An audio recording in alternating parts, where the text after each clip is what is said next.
Mr. Ashba, how is your day going so far? Pretty good. Yeah. Not too bad. That is a very impressive background. Are you at Ashba Media HQ? Yes, right here.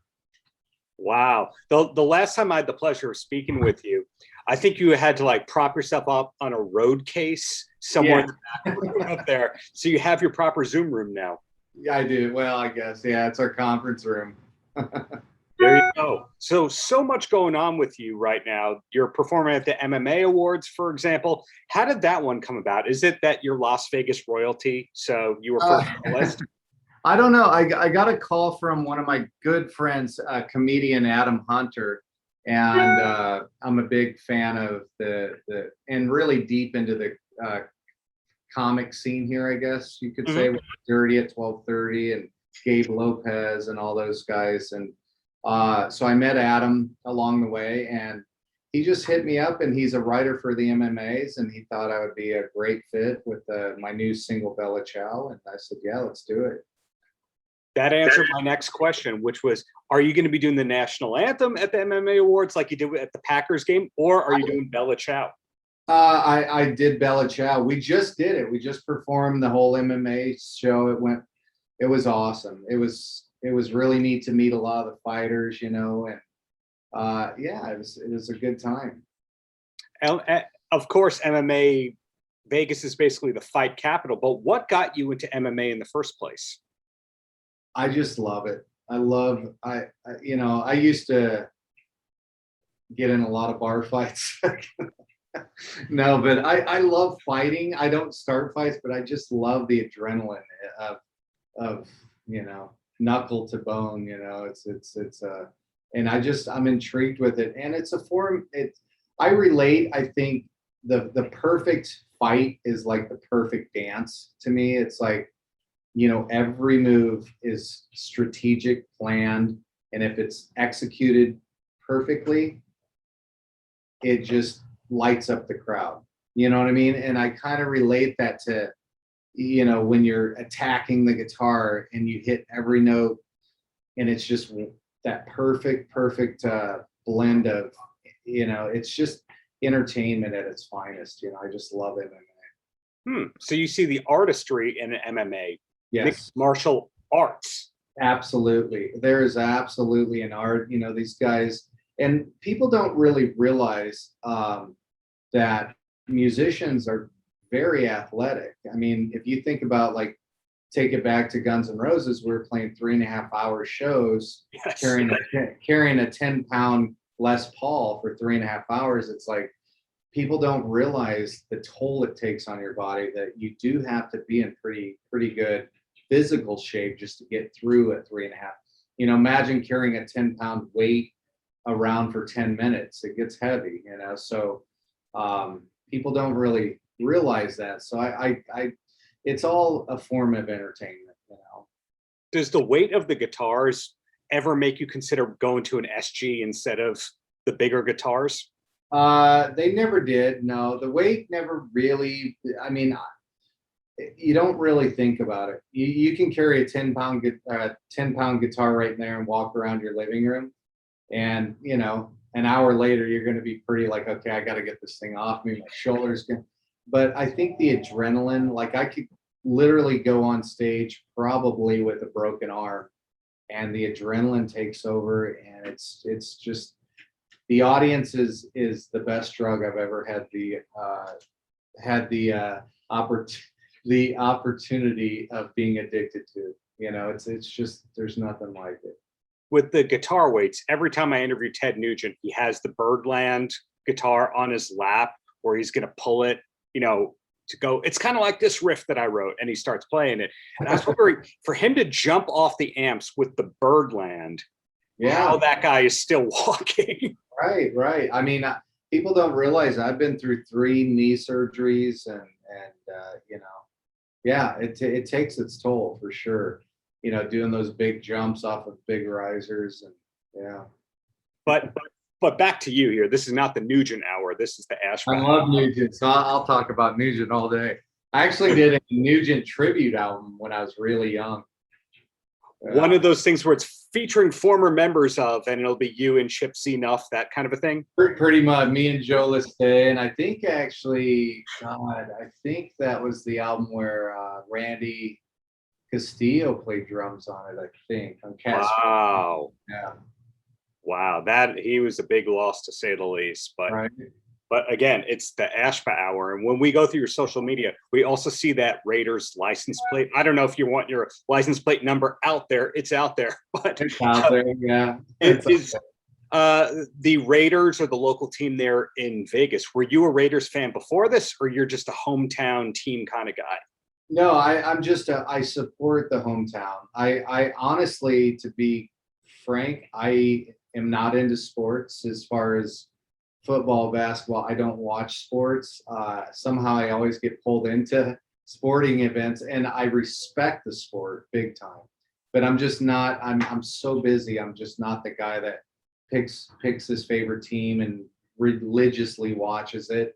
I'm the kind of guy that shows up, picks a team on the spot, and just roots for them that night and leaves. And you know. But Raiders, of course, and the Golden Knights. I've really got sucked into hockey because, you know, the hometown, and I just, anything Vegas I'll support. I love this town. So all these Vegas questions are largely coming because the wife and I are spending 3 to 4 weeks in Vegas over the course of late December to late January. And the more people I interview, the more I realize that everyone from the hard rock genre seems to have left LA and moved to either Nashville or Vegas. yes. The Vegas profile seems to really not. I'm not happy about it. I moved 12 years ago to get away from all those fucks. No, I'm kidding. That was actually going to be my next question about.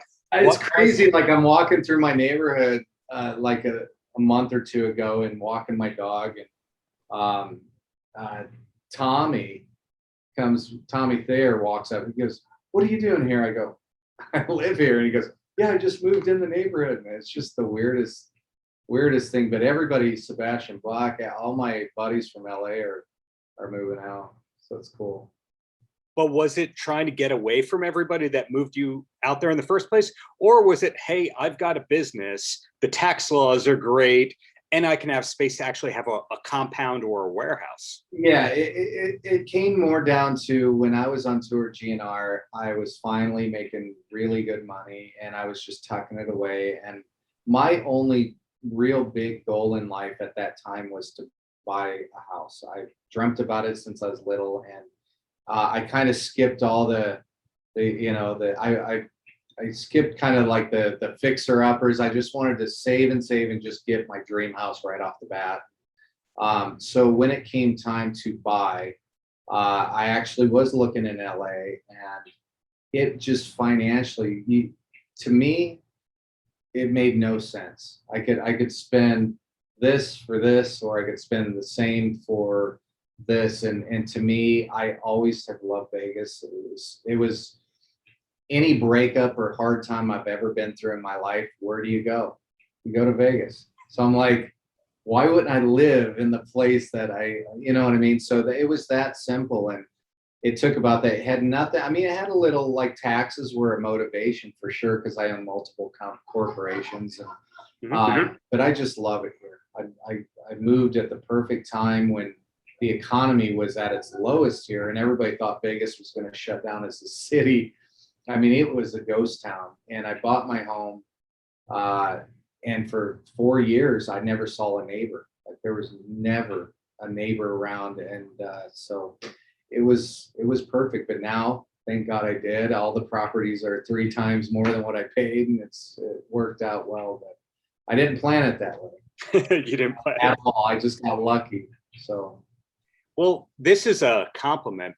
You're one of the most successful under the radar people with their success people that I found. Seeing what Ashba Media does for all the productions that basically come through Las Vegas, you're the go-to guy. And it's not just all stage shows, it's signs, it's molds, etc. Yeah. When did that all take off, as opposed to just being 1 or 2 fun projects that you got hired for? Right.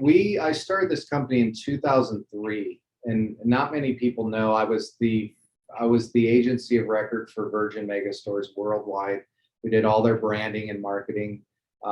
And at that time, it was more of a digital company, digital design, because I was the guy that was, if you want to really go back, I was the artsy kid in class and had my own cartoon and newspaper. That transpired to designing everybody's MySpace pages, because I figured out how to code them.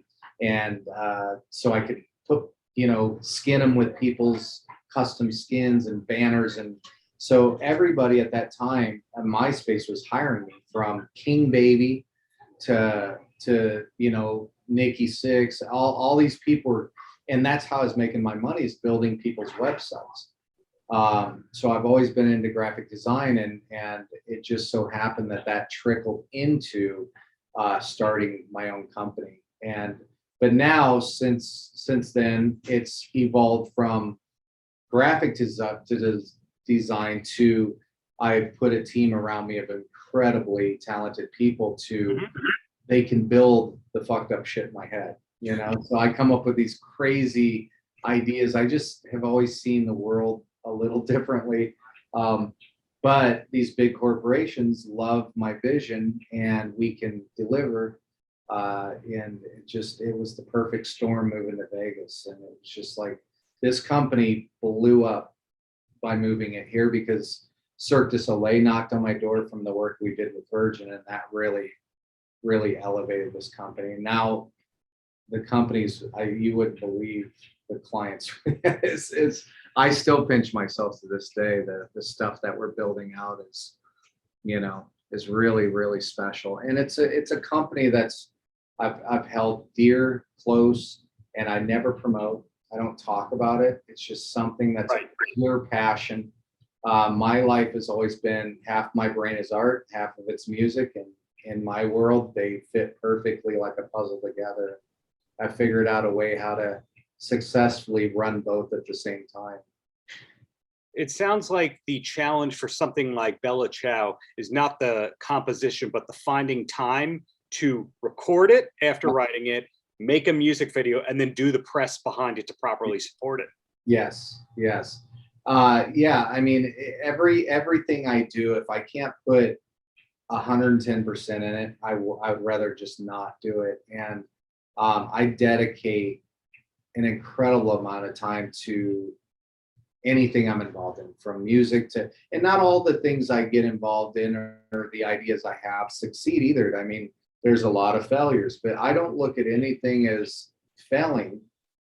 You only fail if you're too scared to try it, Like Ashba Water didn't become Fiji, but I had a vision, and I took an idea in my head to where I could touch the packaging, I could drink it, and I could sell it. And to me, the selling part of it was the least important thing. It was, I get my pleasure out of getting something from an idea in my head to a physical product, like whether it be music or a t-shirt, or I just love to create things. There's nothing like it, Yeah, and as a result of that, when they put together the bio of you, because you had something in the food and beverage space, you now are called food and beverage or wellness entrepreneur. You have that extra title. I am? I don't know. That's funny. Well, recapping what we've talked about here with all the success of Ashba Media, then you go over to the music, and you are playing arenas and festivals and stadiums around the world for basically a decade. Yeah. Are you the kind of person that goes, if I did that, I could do that 4 times over? Or are you the kind of person that goes, time to kick back and delegate a little bit in a couple of years? No, my thing is, if I had it my way, the show would never end. I would never walk off that stage. Financially, thank God I'm in a place to where, honestly, I never have to hit another note. If I never, everything I do at this point in my life is pure passion. It's not money motivated. It is absolutely, when I created this new sound, I left arguably one of the biggest bands in the world, one of the biggest paychecks in the world. And I did it because I had a vision in my head to create something new. I've always gotten more pleasure out of carving my own path in life, going against the grain. If the whole crowd's going right, I'll be the first to go left. And I love those odds. I love to take chances and try things, because what do you got to lose? Really, you only lose if you don't try. If you don't go after whatever that idea in your head is, then you're already defeated. So my thing is, if I would have never gotten that minivan and had the balls to drive to LA when I was 20, think about that. None of this would have happened. So I've made a living off of making choices that would scare most people. You know? Well, half the GNR people had to escape Indiana or some kind of state where they were the outcast, and then went west and made it. Yeah, absolutely. Me, Axel, and Izzy, all from Indiana. And technically Shannon Hoon, who was in that world as well. Right. Duff was not exactly the coolest guy in Washington State. It's all the outcasts who were the freaks who tried something and it paid off. Yeah, I'm a big advocate on follow your dreams, because the worst you're going to do is learn, so the next time you go after your next dream, you'll probably succeed. You're going to learn something, and that knowledge is so valuable. So it's like, what do you got to lose? Yeah. Well, being mindful of your time, because every minute I take away from you is a minute that Blue Man Group's stage set is not being built. It's being built. It's all good. We're good. It's Zarkana's props not being built because I'm taking you away. So the first thank you. The first thing I wanted to know is, we saw, if we follow you on social media, a photo of you backstage with Sammy Hagar and Michael Anthony recently. Yes. Will we or will we not see you at any of the David Lee Roth shows at the House of Absolutely. Absolutely. I'm the biggest Van Halen fan. Van Halen was the reason I got into music. So I will support anybody that had any, from Wolfie to my life wouldn't be what it is if it wasn't for me seeing Eddie Van Halen play guitar when I was young. That to this day. And actually, that is back to leaving arguably one of the biggest bands in the world to follow this thing. I saw a real opening in electronic dance music, and it was that there's very little live performance happening. Now it's starting to happen a lot more. It's starting to be the thing. But when I was going to EDM concerts and festivals, I would watch these young kids, and I remember calling James and Nikki going, guys, we're playing, not that it's a bad thing, but we're playing for a lot of these kids' parents, and 6 a.m. This is where all their kids are hanging out at EDM festivals. And I go, I want to play for these kids. I want to create a new sound by staying true to what I do, and that's being a guitar player and a producer and songwriter, but finding a way how to inject myself and my sound into this world that I love so much, but creating something unique, a new sound that really hasn't been done the way I'm doing it. And we just simply call it GDM, which is guitar dance music. And I did it not only to re-inspire myself as a musician, but my goal is to hopefully inspire a new generation of young kids to go out and pick up an instrument, like Eddie did to me when I was young.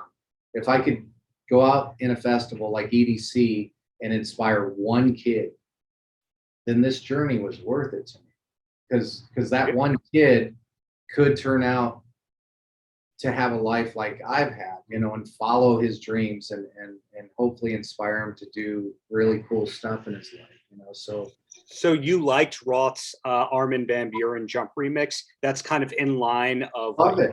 I love Armin. Like Armin, I really hope one day me and him can do a collab. Like, I'm hoping to collab with all these guys. I have nothing but mad respect for what they've done, what they're doing, from Steve Aoki to Armin to, Deadmau5 is one of my favorites. And, he's a great fucking dude. There's so many that I really hope that I get a chance to work with, you know, it'd be a huge honor to collab with these guys. Cool. And then my last question related to Vegas. The wife and I are going to 7 of the David Lee Roth shows at the House of I'll Blues. see you there. Okay. What's a restaurant or two that we should be checking out that's Ashba approved? Any Nobu. I love Nobu more than life. I mean, this is the mecca of the top chefs in the world, the best foods, the best restaurants, the best entertainment. I mean, this is the entertainment capital of the world, but people don't realize the quality of food here. Zuma is one of my favorites. There's so many. I can't even think off the top of my head, but the Barry's Steakhouse definitely is a must. There's so many great restaurants here to choose from. You can't really go wrong. If you're on the strip in any casino, you're going to eat pretty damn well. So there you go. The cheerleader for the Vegas Tourism Bureau. Thank you for your time. Thank you for the many years of great music, and looking forward to the next single whenever that's coming. Thank you. Yeah. Thanks, DJ. Take care. All right, brother. Ciao. Paltrocast.